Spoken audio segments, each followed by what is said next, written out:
दुनिया जहान से आगे सोना, दुनिया जहान से छीन के राहत छीन लेती हो।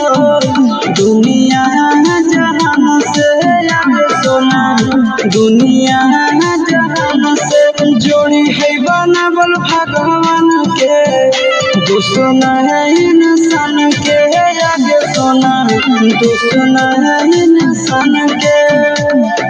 जोड़ी है बनावल भगवान के, दुश्मन है इंसान के आगे सोना, दुश्मन है इंसान के।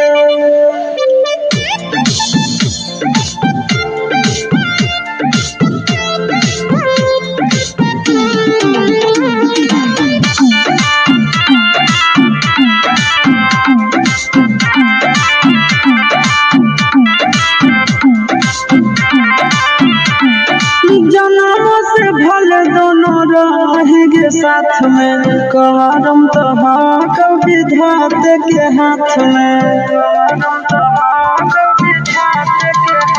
आगे जनमों से भले दोनों रहेंगे साथ में, करम तो कभी विधाते के हाथ में।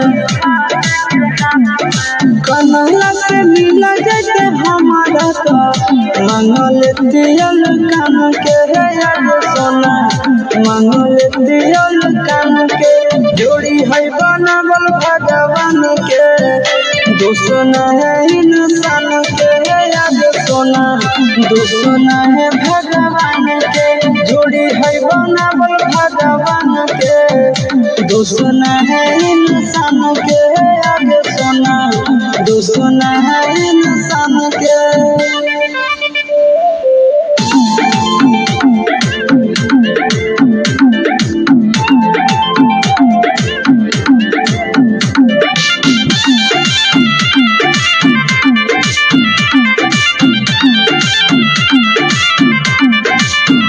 आगे तोर नहीं कसूर नहीं हमर कसूर गे, दोनों के कैला का ऊपर वाला दूर गे।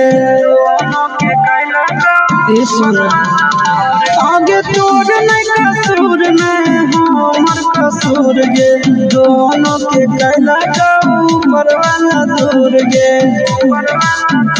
आगे अपनी सट छोड़ा के तो मिलोगे, चिंटू या न जान से आगे सोना, चिंटू या न जान से।